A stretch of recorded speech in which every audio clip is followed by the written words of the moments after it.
ফোনের স্টোরেজ যদি ফুল হয়ে যায় তাহলে আমরা একদিন সময় করে বসে পুরো ফোনটাকে ক্লিন করার চেষ্টা করি, জাঙ্ক ফাইলসগুলোকে ডিলিট করি, আবর্জনা যত বর্জ্য পদার্থ আছে ফোনের মধ্যে সব কিছুকে বের করে দিই, যাতে সেই ফোনটা প্রথম দিনের মতন আবার সার্ভিস দিতে পারে, হ্যাংটা না করে। আসলে কথাটা বলার এটাই কারণ, সম্পর্কে যদি কিছু পরিবর্তন করার প্রয়োজন অনুভব হয় কখনো, তাহলে সেটা করুন।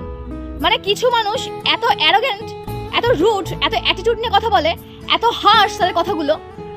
মানে তারা 20 বছর আগেও আপনার সঙ্গে যেরকম ব্যবহার করেছিল 20 বছর পরেও তারা ঠিক সেম থাকবে, তারা বর্তমানেও সেরকম আছে। মানে তাদের কথায় যে আমরা কখনো কিছু পাল্টাবো না, আমরা একই রকম থাকবো, তুমি থাকতে পারলে থাকো, নাহলে থেকো না।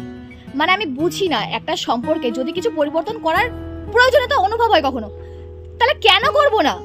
দিন শেষে সম্পর্কটা বাঁচানোটা তো ইম্পর্টেন্ট না? কোনো একটা কারণ হলো আমি সেখান থেকে বেরিয়ে চলে যাবো, অথচ সম্পর্ক ঠিক করার জন্য যা যা কাজ করা দরকার আমি সেটা কখনো করবো না। আমি তোমাকে আগেও সময় দিতাম না, আমি পরেও সময় দেবো না। তাতে থাকতে হলে থাকো, আর না থাকলে সোজা রাস্তা আছে কেটে বেরিয়ে পড়ো। মানে এই কারণে কি মানুষ সম্পর্ক করে যে যা কিছু একটা ভুল ত্রুটি হলো আর আমরা চলে যাবো?